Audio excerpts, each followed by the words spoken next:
Welcome, everyone.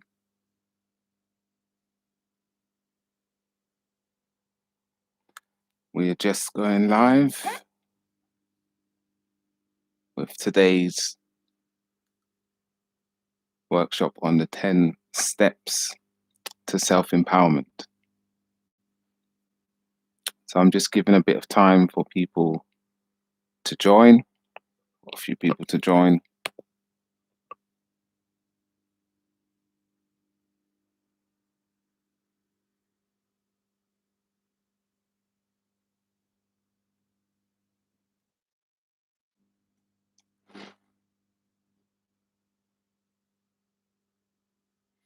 Hope everyone's doing well today.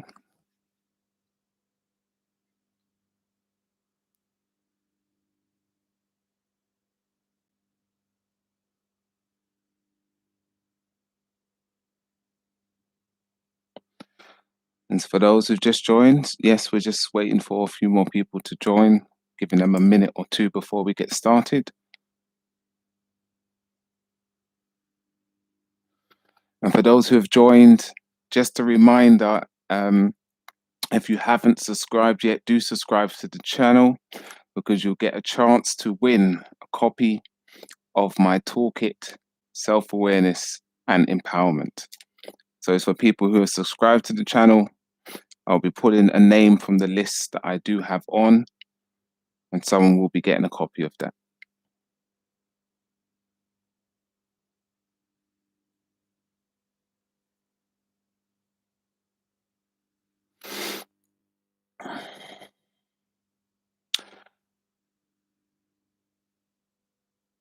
That's okay. That's okay.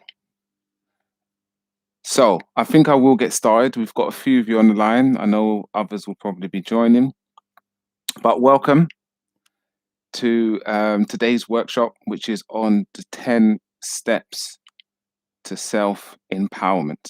So we're going to have a great time today. We're going to be discussing some really key topics. So I would encourage you to get your pen and your pad or your laptop or your phone where you can take notes, because we're going to be going through some real gems today, really important points that you want to take notes of so you can remember and apply them to your life. So we're going to get started. And so the first point that I want to talk about in terms of the 10 steps to self-empowerment, and the first one is to become a student of self. To become a student of self. It's really important that you begin to take stock of your life and the situations that you are going through from the standpoint of a student of you. How are you responding? How are you reacting? What are you causing? What are you not adapting to? And the more that we do that, the more we become immersed in being a student of self and knowing yourself, is the greater impact you can have in every single area of your life. So I'm going to focus on 3 points in terms of being a student of self. And the first one is self-awareness. It's so important that you have self-awareness. And that can be broken down to 3 things. The first one is emotional awareness. So understanding how you are reacting or responding in any given situation. Being clear and having an understanding of those things that are hindering you and are affecting you and are causing an emotional disturbance in you, and those things that make you feel good and happy about yourself. And so it's so important to have emotional awareness, because your emotions are messengers. They are there to tell you and give you an understanding of how things are impacting on you. The second thing under self-awareness is to be able to have an accurate self-assessment of yourself. Meaning that when things go wrong, that you're able to look at the part that you had to play in it. What wasn't you doing? Where was you delaying? And in the same token, when you do well, what did you do? How was you proactive in that situation? So having that self-awareness and be able to, accurately assess yourself, not puffing yourself up and thinking you're greater than you are, and not beating yourself down or diminishing the great work that you do, but having that accurate self-assessment. And then the third thing regarding self-awareness is self-confidence. Being able to have that confidence in your ability, being able to recognize those things that you do well, being able to understand how you can use your strengths to complement your areas of development. And so, becoming a student of self, the first part of that is self awareness, which then leads on to the second pillar, and that is self regulation, meaning having self control, meaning being able to manage those difficult situations, being able to manage when you feel like saying something that you know afterwards is going to have a negative impact. Self control is so important to be able to monitor and manage your feelings and your emotions. When things are going on for you, being able to take a step back and say, you know what? I need to step away from this. I need a moment away. And it's also about adaptability, being flexible, being able to maneuver and adapt in situations. Because we're all granted that there's going to be people in our lives, situations in our lives, and circumstances in our lives that we don't like, that agitate us, that afflict us, that affect us. And so we have to be able to have that self regulation to not let action precede thought, that we act first and think later and then say, why did I do that? And it's also about innovation. And not just innovation in terms of being able to create things, but innovation in terms of your regulation of yourself. Innovation to turn sorrow into joy. Innovation to be able to turn agitation into proactiveness. How are you able to manage, deal with, and build upon the negative thoughts, feelings, and emotions that you have and turn them around to turn them into something? And so it's really important that we have self regulation. But then the third aspect in terms of becoming a student of self is self reflection, the ability to objectively analyze and examine yourself without filters. Being able to look in the mirror and see yourself for where you're at, who you are, what you've done. And this is so important because just like if you look in the mirror and you can see that there's food stuck in your teeth and you get that out before you go out into the road, it's the same way when we do that psychologically, emotionally, and mentally, and we can look at those areas that we need to address before we go out into the workplace, before we speak to our partner or children, before we do whatever it is we're doing. We have to be able to self reflect. Otherwise, we are blindly living through life from our warped perspective of what's going on. And so we have to be able to examine the good and the bad, the highs and the lows, the successes and the failures without filters, and being able to adapt and make those changes where necessary. Because life, whether we like it or not, is the greatest teacher. And if we keep repeating the same mistakes and not learning from it, then life will reveal the next situation, the next relationship, the next person who is going to teach us to learn self reflection. And so, in terms of point one, being a student of self, I want you to make a note of this. Knowledge is power, but knowledge of self is self empowerment. I'll say it again. Knowledge is power, but knowledge of self is self empowerment. And once you empower yourself, once you're doing these things to empower yourself and to do those different things in your life, nothing can stop you. So, on to point two, or step two, in terms of self empowerment, is to take control of the day. We have to take control of the day. We don't let the day to just roll by and to just come in. We take control of the day. And so how we do that, the first thing what we have to do is start the day with intention. Start the day with intention. So when and how do you rise each day? It's so important. When and how do you rise each day? You see, because people often say we all have 24 hours in the day. Okay. And there is 24 hours in the day, but it's not true that we all have 24 hours in a day, depending on when we get up. You see, the day may have started from the morning, but your day starts from when you get up. And so when you get up is really key. As the saying says, the early bird gets the first worm. So when are you getting up? But not only when are you getting up, how do you rise each day? And you know, interestingly, that when we sleep, they say that sleep and death are cousins. That when we sleep, we are actually, there's no difference from when we sleep and when we die. It's just that when someone dies, they just don't wake back up.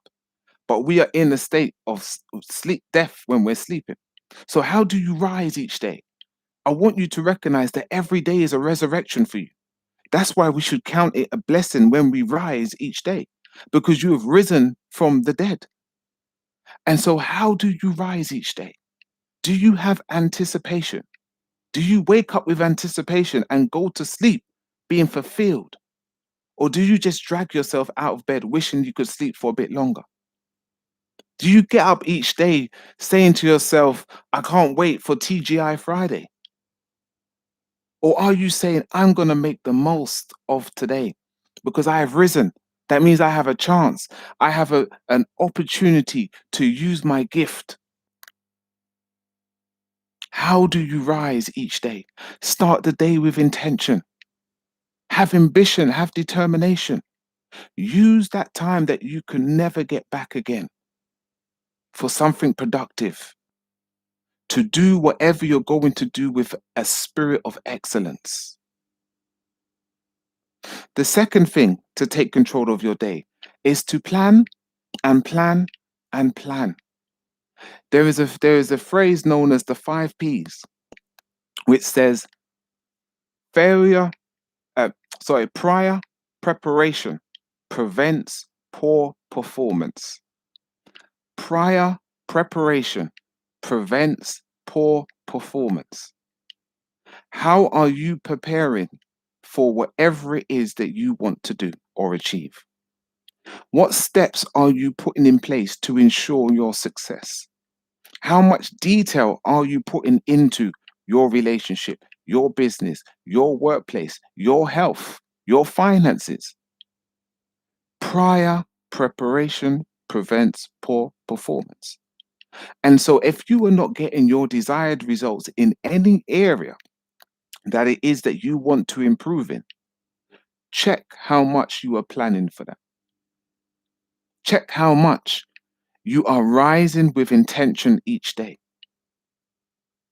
And I want to encourage you to start to plan things out, because failing to plan means planning to fail. And as much as you put into something is what you get out of it. The third thing that I want to say about taking control of the day is that you have to have a sense of urgency. You need to begin to have a sense of urgency for the things that you desire. Because time is the only currency that you can never retrieve once it's gone. And it's important that we understand that every single day is something you will never get back. We are literally ticking time bombs. Every day that it goes by is you will never get that back again. You could lose all your money and get it back. You could lose your house and get it back. Time is the one thing that you can never get back. So understand it's one of the richest resources that you will ever have. And if you don't believe me, you ask someone that is on their deathbed and realize they didn't live their life. how important time is. So I want you to make a note of this. Gain control of your time and gain control of your life. The more that you appreciate every second of your life is the less you will waste it moaning, complaining, gossiping, idling, and doing things that will not bring you any closer to your goals, dreams, desires, and destiny. And so you have to take control of the day. The third thing that I want you to be aware of is valuing your values. Valuing your values. We have to value our values. Why? Because they are like an anchor. They are the thing that keeps us grounded. They are the thing that makes us make the right decisions. They are the things that keeps us respecting ourselves because we done things that didn't violate our own moral codes. So there's three things that I want to talk about valuing our values. And the first thing we have to do is we have to internalize them. We have to internalize our values. So what do I mean by that? Well, quite simply, they should become your teacher and your instructor in everything you do. Your values should be guiding you, leading you, and instructing you in everything you do. And the analogy that I would give for that is like when you're taking driving lessons and you have an instructor. The instructor tells you everything in the way it should be done. Look to the left, look to the right, put the indicators on, do a right turn, reverse parking, everything that they guide you through. Every decision you make is based on what that instructor is saying. And that is the same way that our values should be. So when someone's going to encourage you to do something that violates what you believe in, but you might get money from it, your value says to you, but look at your integrity. And it's your values that will keep you on the right path when we internalize them. But we can't just internalize them, we have to live by them. Because when we live by our values, you see, we can listen to what the instructor, what the values are telling us and not do it. But we have to also live by them. Because when we do, it will bring you such peace and joy in your life. There is nothing greater than being able to lay down your head when you go to sleep, knowing that you did everything by what you believe is right that day. Because regret is close friends to those who cheat on their values. I'll say it again. Regret is close friends for those who cheat on their values. The third thing we have to do, not just live by them, but we have to honor them. Now, what do I mean by that? Well, what you will find is that sometimes in life, you can be pushed to the limits by people, situations, and circumstance. And your values, your deep rooted values, may be the only thing that will keep you from mum. And mum is an acronym, MOM, for moments of madness. Sometimes it is your deep rooted issues, which is the only thing that stops you from flipping tables. It's the only thing that stops you from cussing someone out. It's the only thing that stops you from just resigning from your job. It's the only thing that stops you from quitting on your business. And so it's so important that we honor them, honor those values, because that's what will keep you in the midst of it when it's really come to the end, when you're at your final tether. It's holding on to that value, doing what is right over what is easy, walking in integrity, trusting the process, whatever it is for you, whatever the values are that you hold dear to you. That is the only thing in certain situations that will keep you from your moments of madness. So make a note of this. Let your values trump your feelings in all that you do. I'll say it again. Let your values trump your feelings in all that you do, then you will always make the right decision. Because regardless of what the situation or circumstance is, you will stand on what you know is the right thing to do. So it's so important. It's so important. The fourth thing, or the fourth step that I want to encourage you with, is to change the narrative. And what am I talking when I say change the narrative? Change the thought processes, change the way we are thinking about things, change the stories that you are telling yourself. Because we need to go from mind traps thinking to mind maps thinking. Mind traps is those thoughts, those negative thoughts, those things that we tell ourselves, those negative downward spirals that we go into, where we have the rats, the reoccurring afflicted thoughts that are continuously hacking at our confidence and our self esteem. And we need to change that to a mind maps where we find our way forward. Just like you use a map to navigate, that your thought process is that the things that you tell yourself, that your belief system is something that's productive, positive, and fruitful. And so, in terms of the narratives that we need to change, there is three in particular. There's loads, but I want to just highlight three just because of time. And the first one is the victim mindset. The victim mindset. Living out our wounds and projecting them onto others. The victim mindset always says, woe is me. The victim mindset always is holding on to those things and allowing those things to control your present and dictate your future.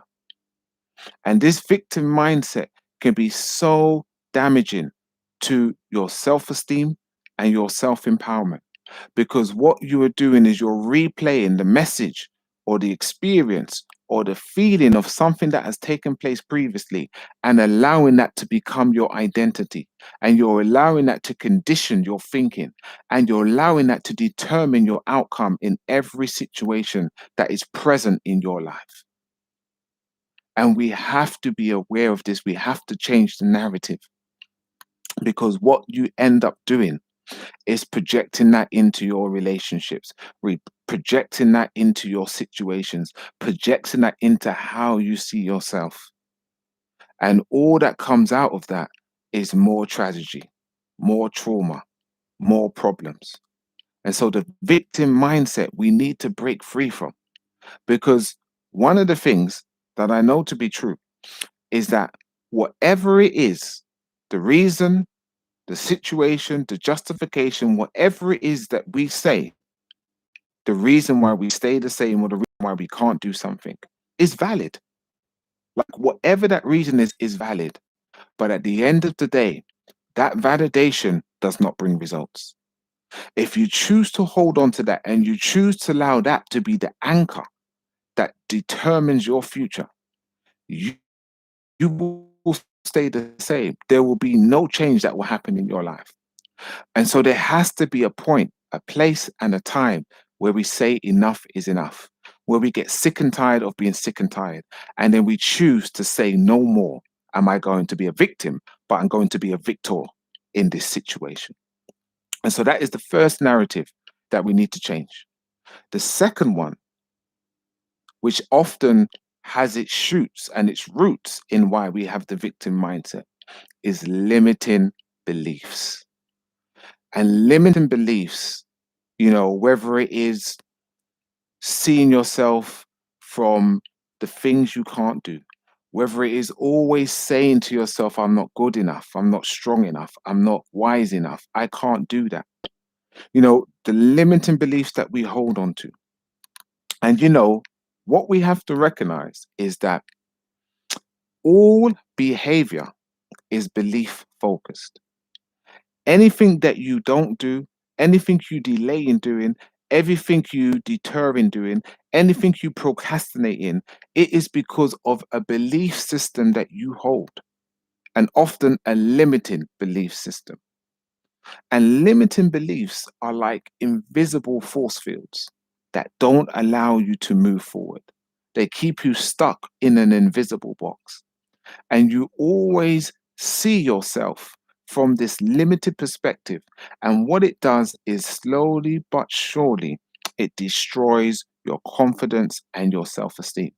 And this narrative, this, 60 to 70,000 thoughts, which the average human being thinks a day, 90% of those which are rumination, are continuously wearing you down because we're ruminating 90% on the time on what you can't do. And we wonder why we stay stuck in this rut because you are constantly speaking to yourself and telling yourself you can't do it.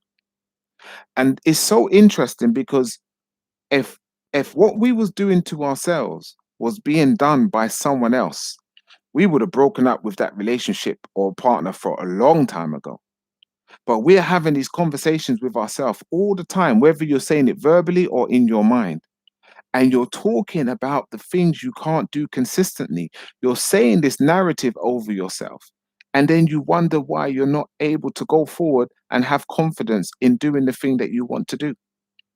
And so, limiting beliefs, the narrative, the story you're telling yourself can be so destructive. And what I tend to call them is MTDs, mentally transmitted diseases. And we have to be very careful because limiting beliefs spread MTDs, mentally transmitted diseases. And all of the toxic thoughts, all of the things where you say you're not good enough, I can't, it's not possible, there's no way, I'm not good enough. All of those transmitted diseases spread through your body. They spread from your mind into your body. And so it's really important because what you think you create, thoughts create things. And so it's really important that you change the narrative and you speak from the perspective of what you can do, of your power and of your potential. And even if it's something that you are not there yet, then use the power of yet. I can't do this yet. I am not there yet, but I will get there. And so we have to change the narrative in our mind because if you change your thoughts, you change your life. And the third thing, in terms of the narrative that needs to be changed, is where we are stuck in the past. And so many of us, we can get stuck in the past, dwelling on things that happened yesterday, yestermonth, yesterweek, and yesteryear. And we hold on to these things and we allow them to hold us captive. We are literally imprisoned in our minds while we are walking freely. And I tend to look at it and I call it the moonwalking lifestyle.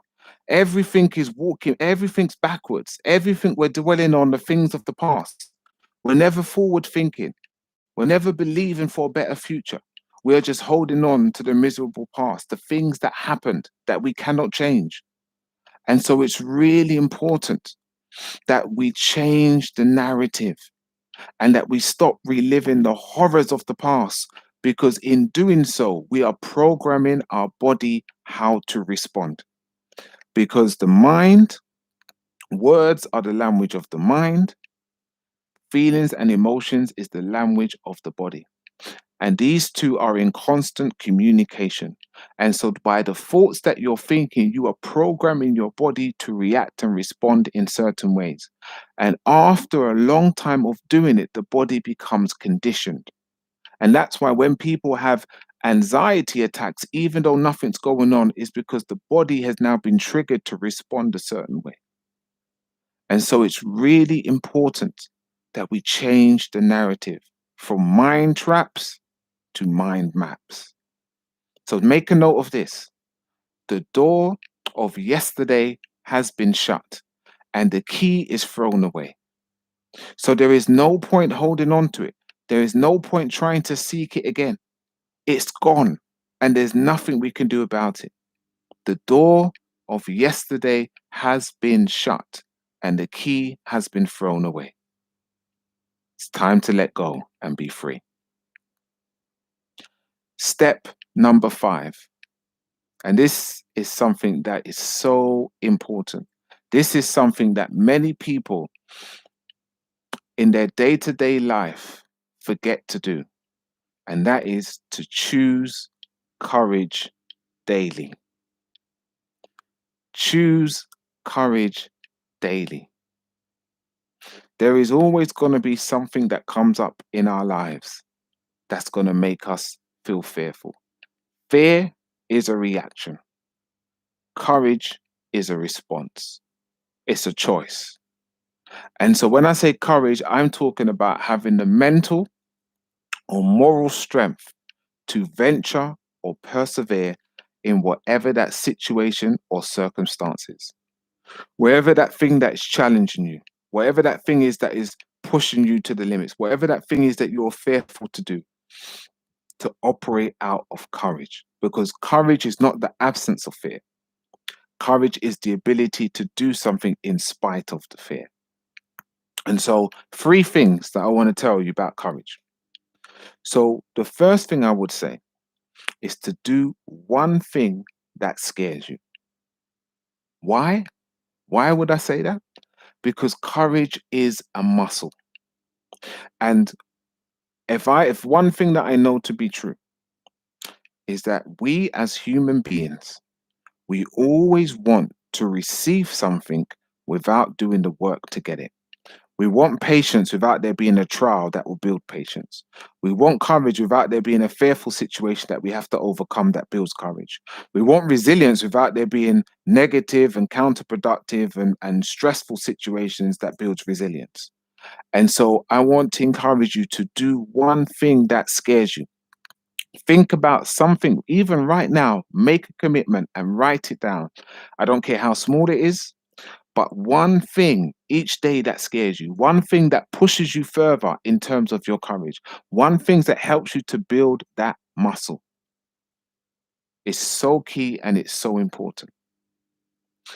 The second thing about courage that I want you to start to reflect on and to see differently is that fear is an opportunity to grow.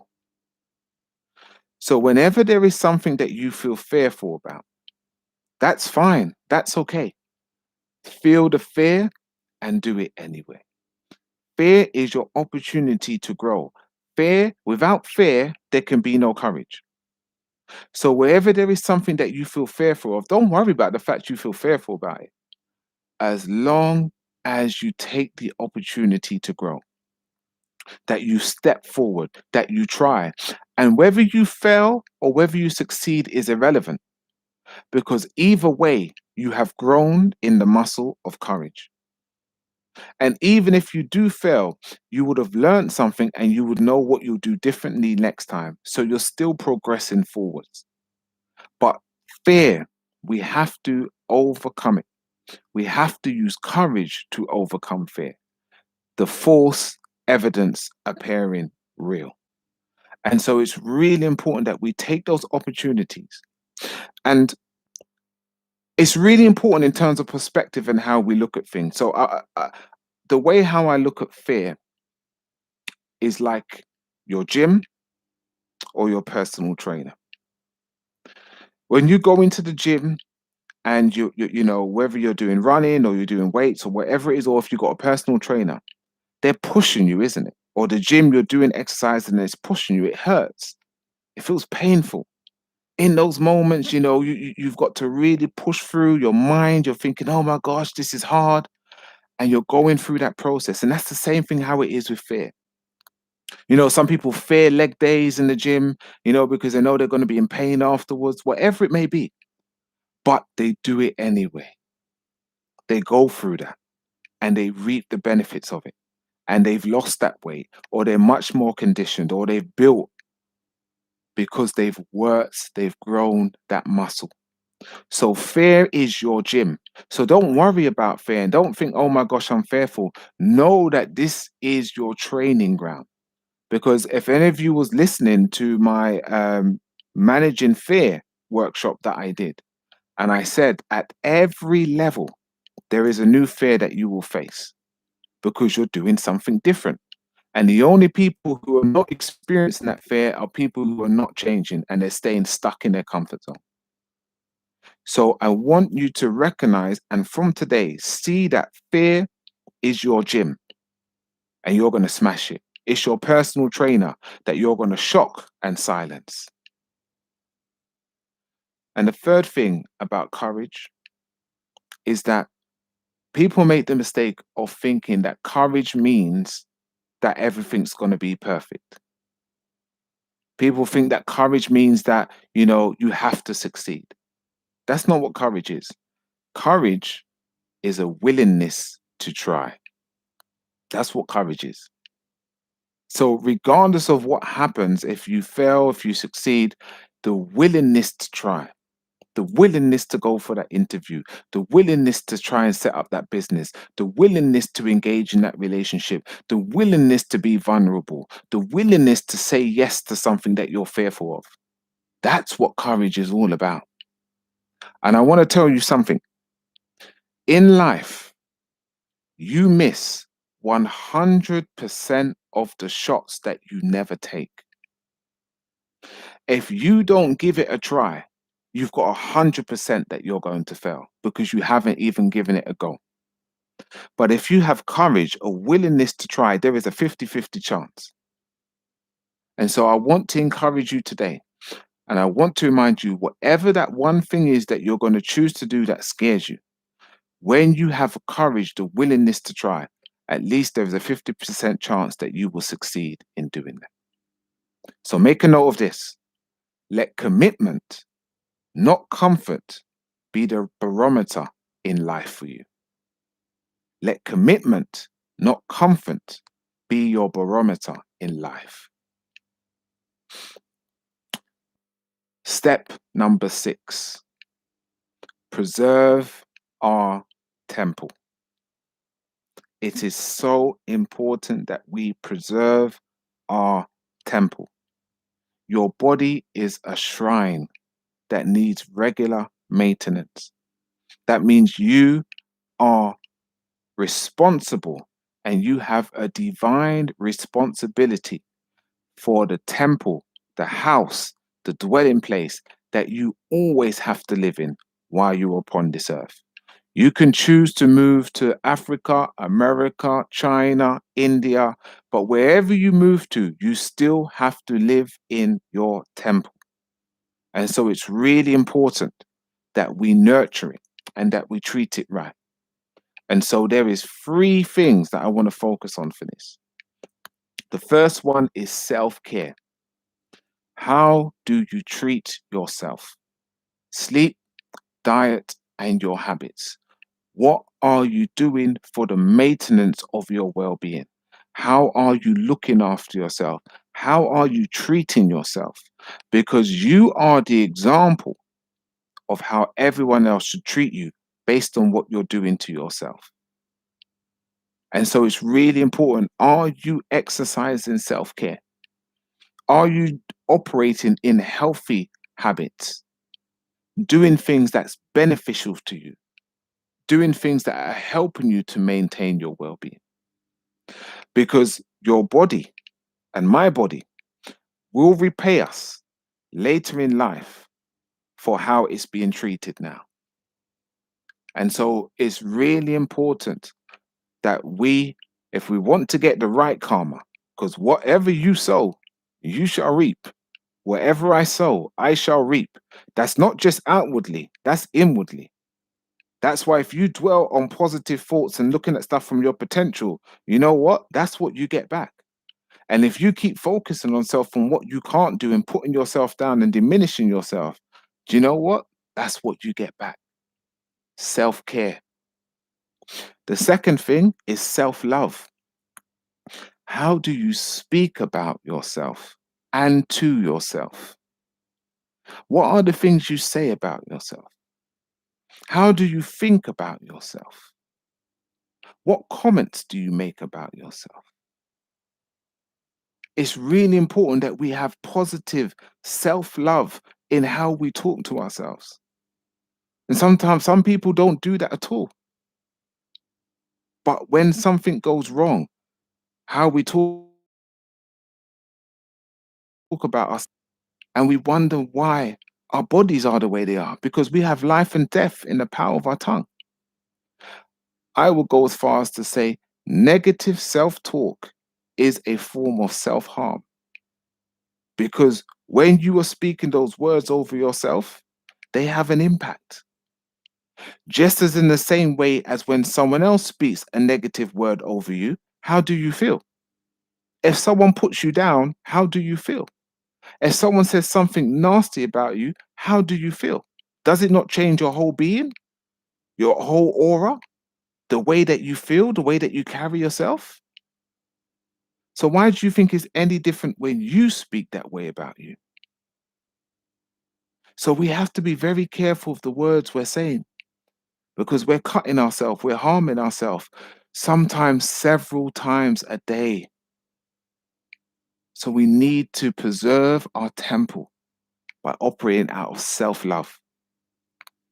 And the third thing about how we can preserve our temple is self-compassion. Self-compassion. And this is really summed up in how you think about yourself when you do something wrong, when you make a mistake, when you miss the mark, when you get it wrong. How do you talk about yourself? How do you think about yourself? Do you say I am stupid?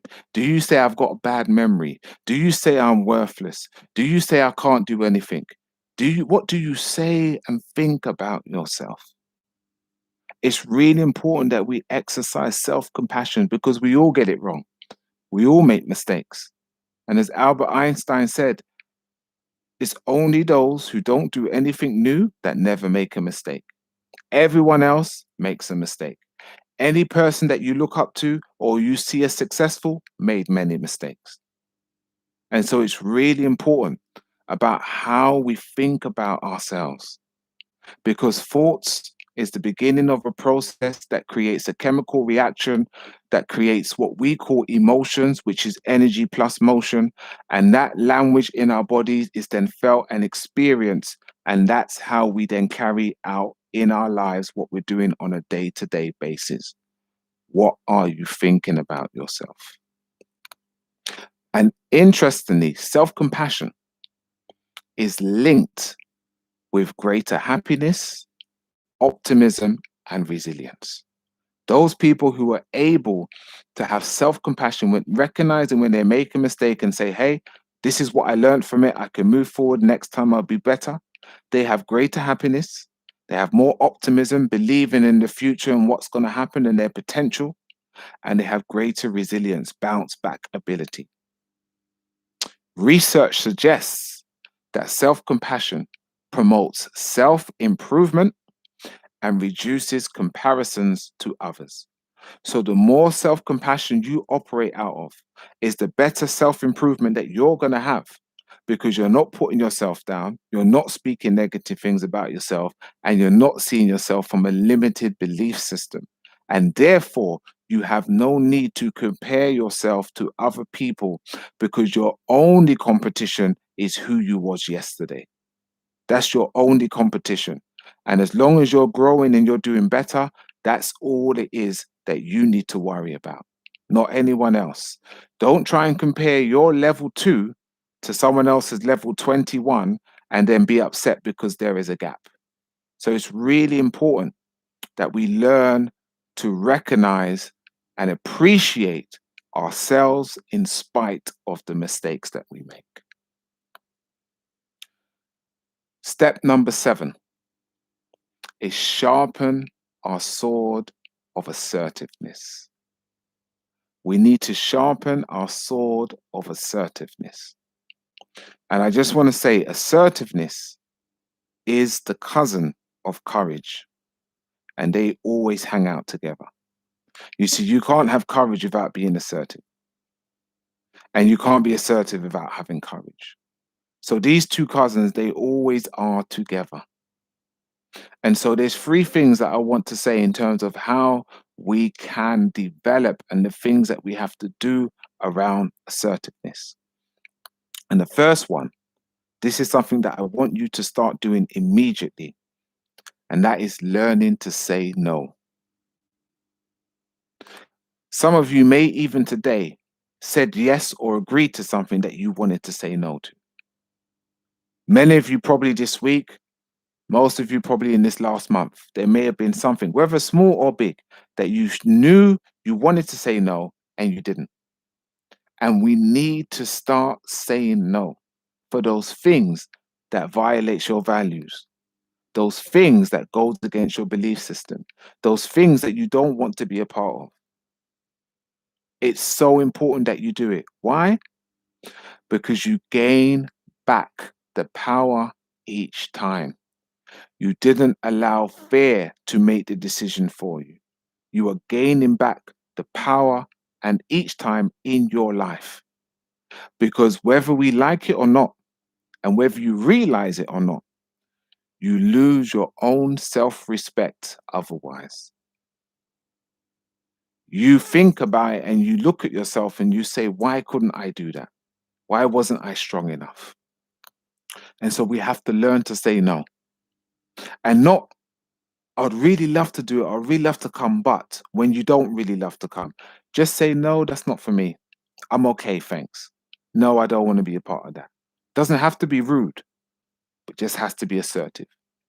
And it's important that we start to say no, because that's a very important trait of self-empowerment. Anyone who became successful in what they wanted to do had to learn to say no for all the distractions and for all the other things that was preventing them from doing what they wanted to do. And if you want to be successful in whatever it is that you want to do, you have to learn to be able to say no. The second thing is that you have to develop the ability to speak your truth.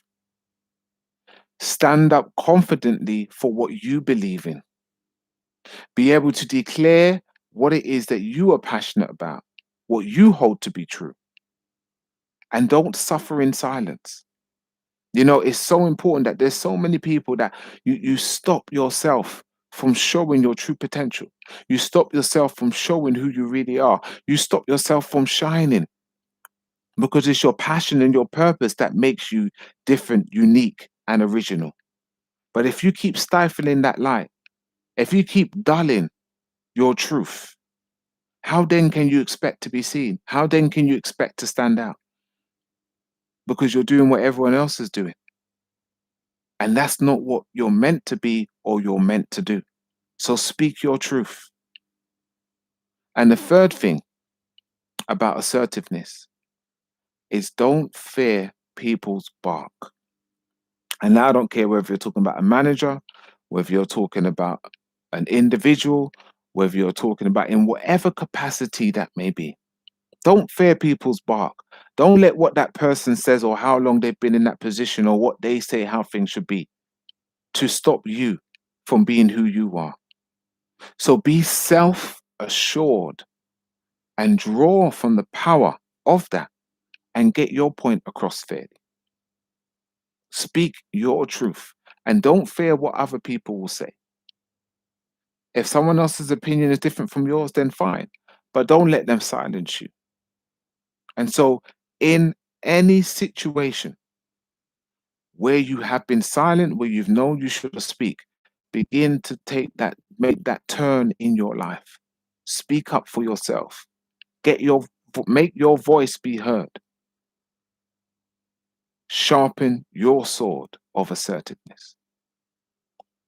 And to be more assertive, you need to gain a good understanding of yourself and have strong values.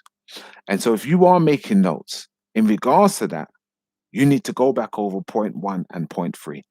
You need to be a student of self, know yourself, know and understand who you are, know where your emotions are, what's going on for you, self-regulation, self-reflection.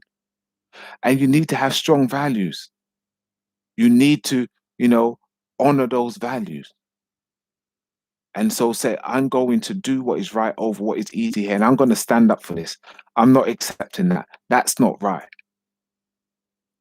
And so it's really important that you sharpen your sword of assertiveness. Number 8, and this one is a really difficult one for people, and it's to release our grudges. It's to release our grudges. And by that, I mean the resentments, the dislikes, the hatred, the complaints. And it goes in two different areas. And the first one is self grudges. You see, because you cannot do for other people what you can't do for yourself. And very often we are holding on to guilt and shame. And these are two of the biggest internal roadblocks to happiness. And so guilt happens when you feel compromised, when you have compromised your own standards of conduct, or you have violated a universal moral standard that you know you shouldn't have done, and you bear significant responsibility for that violation. Unresolved guilt is a poison, and it kills you slowly but surely. And then we have shame, which is regret, embarrassment, or sadness that you have because you know you've done something wrong, or you've caused some kind of dishonor or disgrace to yourself or to others. And shame arises from a negative self evaluation. So, guilt would be where I would say, I feel great remorse because I did something and I feel bad about it. Shame would say, I am a mistake and I am a bad person. So shame is much more damning because it's a negative self-evaluation. You equate whatever it is as being you. Guilt says I made a mistake. Shame says I am a mistake. And this is something that can be so damning, so damaging to self-empowerment when we hold on to these boulders that are drowning us. It's like you're in water and you've got these boulders hanging, from your feet, and you're trying to keep your head above water. But these self grudges keep us bound. It keeps us, drowning in the ground, in the waters of the past. And so this topic here, I'm only going to touch on. This is something actually that I have a monthly podcast, and in next month's, it's not for this month. This month I'm doing something on communication and well-being, but from next month I'm doing a 3-part series on the dilemma of forgiveness, which is starting on the 15th of April, because this is such a massive topic that people really need healing from. So if you're interested in that, keep an eye out for that. I'm going to send a link at the end of this. But then, so that's the self grudges. And it's those things that we have to do. We have to learn to forgive ourselves. We have to learn to let go. We have to learn to begin to heal and live again. But on the other side of that, we have people grudges. So we have the unforgiveness and the bitterness towards others. And that unforgiveness, is when we are unwilling or unable to forgive someone for hurting, betraying, or breaking our trust, and in the process causing immense emotional pain. And the thing about that is that emotional pain is regulated exactly the same way as physical pain is regulated in our brain. There is no difference. And this is why often we find it so difficult to forgive people for even the things that they have said, because it scars us in just the same way as if it was physical pain. And in terms of bitterness, it often involves operating from a blaming, unpleasant, and hostile perspective. And what that basically does is it fills us with negative energy. And that negative energy is like cancer. The cells multiply and it occupies our life. And so with forgiveness, it's actually self-soothing to forgive, because what it does is it frees you from reliving and rehashing the trauma and the events of the past. So I want you to make a note of this. Bitterness is how we punish ourselves for other people's sins. Bitterness is how we punish ourselves for other people's sins. Because when you hold on to bitterness, it makes you sick. It affects you. It occupies your mind. It keeps you bound. It causes you to operate on a low frequency. And so this is something that's really important in terms of self-empowerment, is to free yourself, is to let go, is to forgive, not for the sake of the other person, but for your own well-being. But like I said, this will be covered in a 3-part podcast. Step number 9 is to forsake our comfort zones. And this one is often very difficult to do, because comfort zones seem like the perfect place. It's where there's no struggle, it's where there's no challenge, it's where you can just rest, it's where everything is fine, but there's no growth, there's no development, there's no increase, there's no progress. And so comfort zones don't hurt, and they might even feel good, but they are like a black widow spider. And why would I say that? Well, the black widow spider is a female spider. And what she does is, when she finds a male mate, she sleeps with him and then eats him. She kills him and then eats him.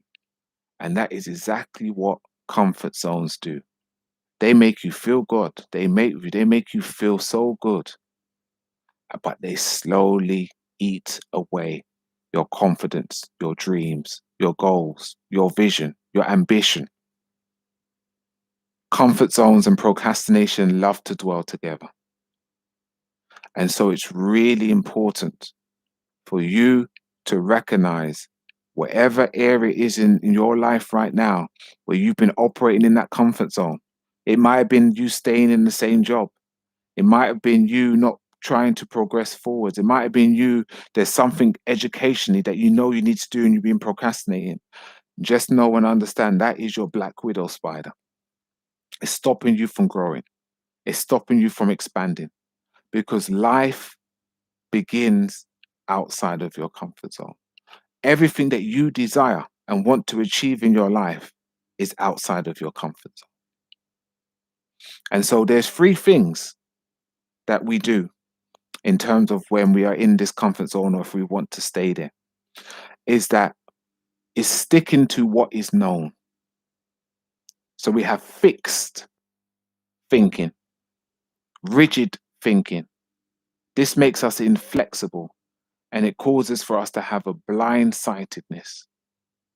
And because we are stuck in that way of seeing things and doing things, we can't grow, we can't change, we can't learn anything new. We say things like, it's fine, I've always done it this way. And so it's really important that we need to break free from that. Things are always adapting. New information is always coming out. There's always a better way of doing things. You know, I was watching a video today where they was talking about WHO have now confirmed that mobile phones are carcinogenic, meaning that it does have health factors when we have it radiating from our ears. And so it's really important that we learn to change things and do things differently as we learn and get new information. And whatever it is in terms of where you want to grow and develop, there is things that you would need to do differently. There is things that I need to do differently. That's why things like reading, learning, researching, all these things are important for us to find out better ways of doing things. But comfort zone says mañana, mañana, tomorrow. And so it's really important that we break free from the black widow spider. And there is a thing known as the mere exposure effect, which is the tendency to like something just because you are familiar with it. And we all can fall victim to that, where we like something just because we're familiar with it. But it's important to step out of that, to do different things, to try different things, to learn different things, so that we can grow, so that we can expand, so that we can be holistic. The second thing is staying in our safety net. And for anyone who hasn't watched my video on, removing the safety net, I talk about this in detail. I encourage you to watch that. But it's important that we do not stay stuck in that safety net, just doing enough, being risk averse, not living in our true potential. And the interesting thing is that when people say I don't want to take risks, and when I say risks, I'm talking about calculated risks. I'm not talking about just being crazy and doing any old thing. But for those people, and for any of you who are risk adverse, my question is, how do you think this life is going to end? Life is risky. It's so risky that you're guaranteed to not make it out alive. That's how risky it is. So I want to encourage you to take those risks. I want to encourage you to try. I want to encourage you to step outside of your comfort zone. I want to encourage you to dream big. I want to encourage you to do that thing that has been dwelling in your heart for so many years, and you've pushed it down, but that seed refused to die. And all it's waiting for is for you to water it with just a drop of faith, just a drop of courage, just a drop of tenacity, so that it can begin to grow and blossom, and so that you can begin to live your potential. And the third thing around comfort zones is avoiding the sharpener. And again, this is another thing that I spoke about for any of you that watched my Living Your Best Life series. And I did one on overcoming challenges. Now, the concept of the sharpener is we are pencils, and every situation or circumstance or trial or tribulation is a sharpener. And unless we go into that sharpener, we are no good for anyone. A blunt pencil can't be used to do anything. And so we need to be sharpened by trials, by tribulations, by situations, by circumstances, that our character becomes sharp. So that when we write, when as a pencil that we are used as a tool, we create maximum effect. And so comfort zones always make us avoid stepping into the sharpener. But I want to encourage you to be forthcoming in stepping into that sharpener.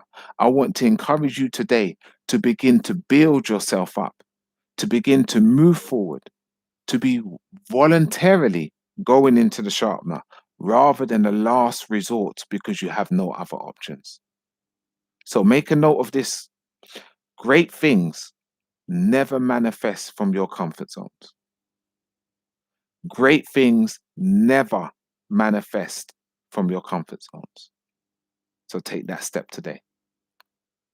And the final step that I want to look at and talk about today, that is really key and really important, is to embrace your shortcomings, to embrace the times when it doesn't work out. Because the gap between knowing and doing can be a big one.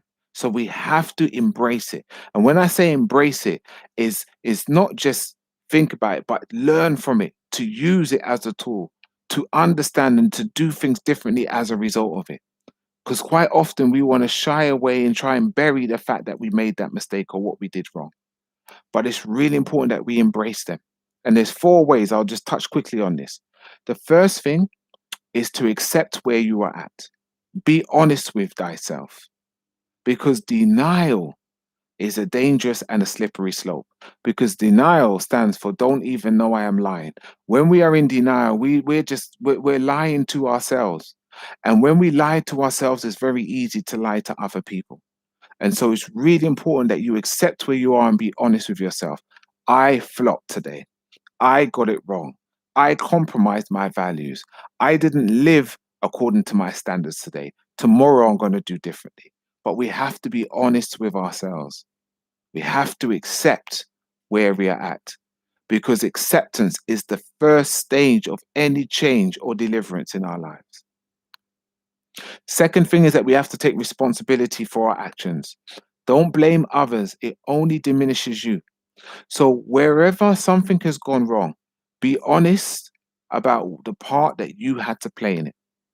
And that doesn't mean being a doormat for other people, but it's about being honest with yourself and recognizing the part that you have to play. Because if you or I walk through life without taking responsibility for our actions, that same scenario will continue to come up in our lives, whether it's in your relationship, whether it's in your workplace, whether it's in your health, whether it's in your mindset, until we learn the lesson. Because life is a teacher and we are the students. And if we keep falling or walking blindly, we will repeat the same mistakes. Because what you won't accept, you cannot fix. And if we want things to change, if we want situations to change, if we want our circumstances to change, we have to first of all change. The third thing is about taking active steps to better yourself. So we have to embrace and recognize where the fault, where the error is, where the gaps are, but then we have to take active steps to make that better. So if there is an area that you say you have a weakness in or you can't do well, what are you doing about it? What am I doing about it? Because nothing changes if nothing changes. So it's all good and well knowing it, but if you know it and you don't do anything about it, it's no better than the person who doesn't know. And so we have to take those active steps to better ourselves. Challenge yourself, do something different. Whether it's you read something on it, you research on it, talk to someone about it, but you have to do something to change your situation. To get to a place of self-empowerment, you have to master self. And the final thing is that we have to make decisions early and practice them daily. Don't wait until it becomes gangrene in whatever that situation is to try and get help about it. Deal with it early and practice whatever that thing is that you know is the remedy. Don't be wrong and strong. Yeah. And don't delay. It only brings regret. So deal with things early on, manage them, make the changes, and then make it a habit to do that thing differently. Because good and strategic thinking increases your value. You see, if you were looking at it from a perspective of this is the problem, but I'm going to overcome it, and this is what I'm going to do differently, and this is the planning. Remember, prior preparation prevents poor performance. Now I've identified this gap. This is what I'm going to do going forwards. It increases your value. It increases your worth. It increases your relationship. It increases your self-respect because from it comes good ideas. When you start to do things in this way, it creates good ideas. Rather than trying to avoid and escape, you're moving forward, challenging and overcoming with courage. Because poor thinking creates poverty. Make a note of that. Poor thinking creates poverty on every single level. And so these are the 10 steps for self-empowerment, to become a student of self, to take control of the day, to value our values, to change the narrative, to choose courage daily, to preserve our temple, to sharpen our sword of assertiveness, to release our grudges internally and externally, to forsake our comfort zones, and to embrace our shortcomings. And so finally, I want to leave you with this is what I call the powerful 5 Ps. And it's this: let purpose and passion push you to persevere and prosper.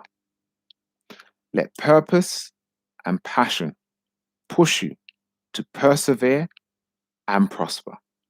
And when you do, when you allow your purpose, which is combined with your passion, to push you, then you will overcome and you will do things that you have never done before. And you will persevere through failure. You will persevere through fear. You will persevere through criticism. You will persevere through all things and prosper. And so I want to encourage you today that as you operate out of these 10 principles, you will begin to see manifold change divine turnaround, and such a transformation in yourself that it will be so scary. You'd look back and think, what happened? You'll be rejoicing, but you'll be so shocked at the change that you make. So I really hope that you got something from this. You found it useful. In fact, put a one in the chat if you found this useful. If there was something from today that you can take away, put a one in the chat to let me know that you got something from this. And for those who are still here, I'm glad you're still here. As I did say, for those who registered, there is an opportunity for someone to win a copy of my self-empowerment, self-awareness and empowerment toolkit. And so I just randomly chose people, just put some names down. So if that person is still here live and they have subscribed, so if you, the one of the keys is that you had to subscribe to my channel. So is Lindsay Carter still here? If you are, because I know people from their YouTube have a different name. If you are here, Lindsay, then put a yes in the chat so that I know you are here. Lindsay Carter. No, I'm going to give you 5 more seconds and then I will move on to the next person. If it's not. No, okay, so she's lost her chance. The next person on the list is Carolina. Carolina, put a yes in the chat if you are still here. She is. So there was a big yes for Carolina. So Carolina, well done. You are the winner. So I will be sending you a copy of the self-awareness and empowerment toolkit. Very good. It's a very powerful tool for anyone else who is interested in getting a copy. I'm just putting in the chat now. This is a link. So this link is for all my different social media, so all my contact details. So if you do want to get in touch with me, it's also got on there a link to my podcast. So like I was saying about the 3-part Dilemma of Forgiveness podcast that I'm going to be doing. This month on the 18th is going to be a podcast on well-being and communication. But if you click on that link, it's got lots of different information. Also, it's got the link to my WhatsApp and Telegram group. So if you would like to get motivational messages every Monday from myself, it's one-way traffic where it's only me who posts on there. Then click on the link and you can sign up to either one of those. So thank you all for today and for your time. If there's any questions or anything that anyone would like to ask before I do close, you can do. So the floor is open. If you do, just type it in. I'll give a few seconds. If there is nothing, then I just want to thank you all for your time. And like I said, I hope you got something useful from the session. Okay, so there's nothing written in there. So thank you all. Gonna give it to an end now. Take care. Have a blessed evening.